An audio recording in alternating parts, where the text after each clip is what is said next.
good ideas. It's not new and it's not complicated. It's just right and it's powerful.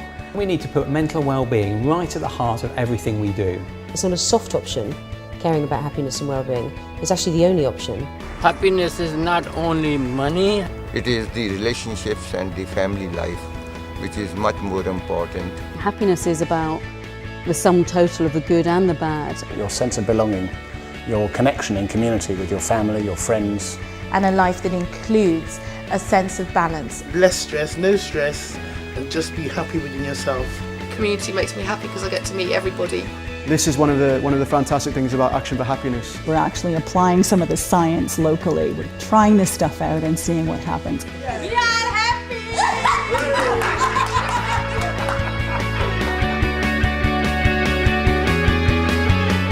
There's a paradox at the heart of our modern society. We're richer than we've ever been before, with a level of material wealth that previous generations could only have dreamed of. But we're no happier now than we were 50 years ago. In fact, over that time we've seen an increase in a whole range of wider social problems, far more young people struggling with depression and anxiety, a society that's much less trusting, we've got much higher levels of inequality and a range of issues in family and community breakdown. So if our pursuit of wealth and of possessions and of material progress isn't making us any happier, then what on earth are we all doing? We all want to be happy, and we want the people we love to be happy. And by happiness, we mean feeling good about our lives, wanting to go on feeling that way. And of course, by unhappiness, we mean feeling bad about our lives and wanting things to change. Somehow we've come to believe that economic growth, that growing our incomes, is going to be an intermediary goal towards achieving happiness. Everyone thinks if they have a bit more income, if society's GDP grows, we're going to be happier. And all the evidence suggests that that's not true. We have in a way been sold a false promise. And yet in the last 10 or 20 years, we've seen an explosion of new knowledge about how you can make your life happier in your own life, in school, in a business, in a society. And most of that isn't being acted on, it's not being applied. And I think we need an organisation focused on spreading happiness, Action for Happiness, really to bridge that gap, to make sure that people in their own lives, in their families, in their communities, the places they work, the places they live, are able to use that knowledge to apply it, not to make everyone smile all day, every day, but to reduce that enormous amount of unnecessary pain and suffering.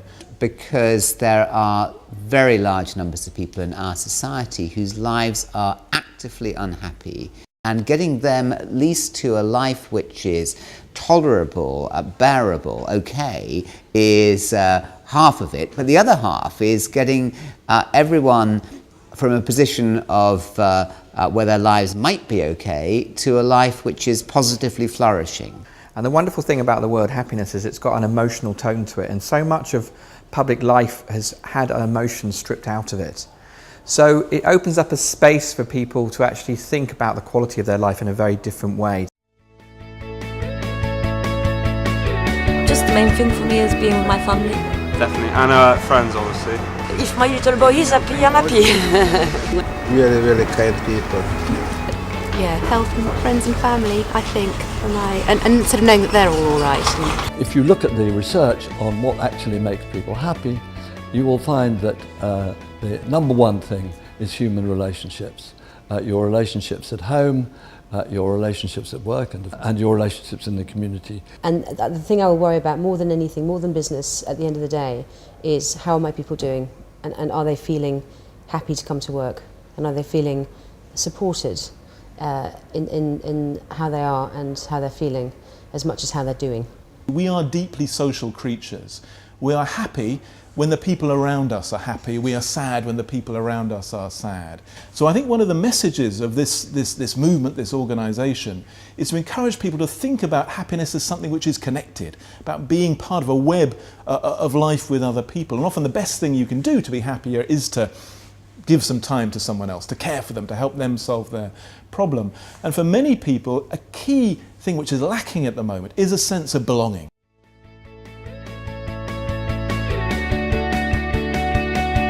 What's really empowering about what the research says is it shows that although our genes and our circumstances do have an effect on how happy we are, what's crucial is that our approach to life, our attitude and the conscious choices we make really can make a difference. And that matters to all of us. That means that how we choose to approach our lives can affect not only our own happiness, but the happiness of those around us. all the evidence shows, there's experimental evidence and comparison between people, shows that when you care more about other people, you actually feel better yourselves. If you want to feel good, do good. Well, I think giving makes people happy, and we don't fully realise until we do it. Not just about giving money, it's about giving time, giving your expertise, giving your energy, being around other people. Our generosity in life is like hardwired to the reward mechanisms in our brain. And so giving to other people, whether it's financial, whether it's our time, our energy, our generosity, our gratitude, these things are really, really critical for our well-being.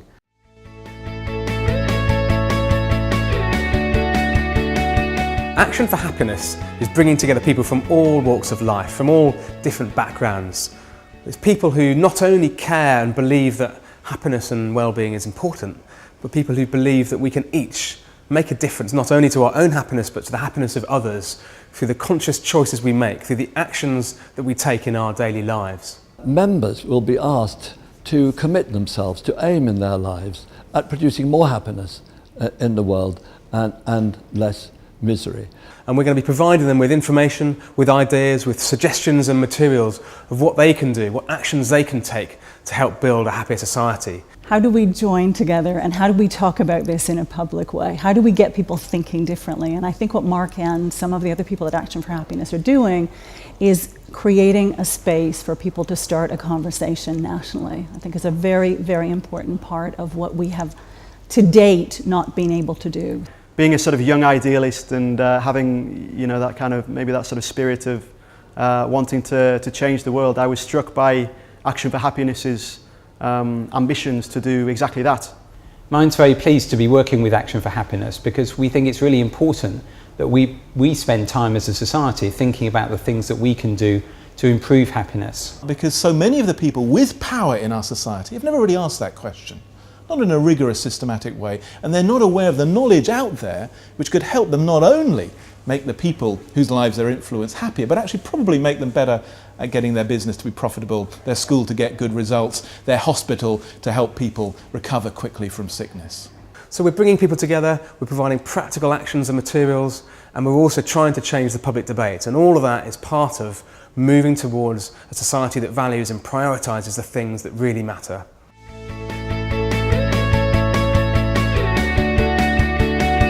One of the reasons I'm confident we can build a happier society is that the seeds are already there. We're building on what's strong. We're building on kindness, on optimism, on people's curiosity and sociability for each other. A happier society in some ways is one which is aware of the things it can do at every level, from the design of buildings to working hours to public policy to just how we are to our friends and family. And this is about people not having to rely on the crutches of material possessions and status and artificial stimulants to hide themselves from reality, but people who are actually living true, deep and authentic lives because they have come to terms with who they are.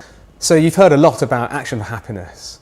Now, we don't have all the answers, we can't possibly, but what we do have is a vision and passion, and we really believe in something better. We would love you to join us. We would love you to come to our website, add your voice, join the movement, be part of Action for Happiness. Together we can make a difference, together we can take action, together we can create a better, happier future.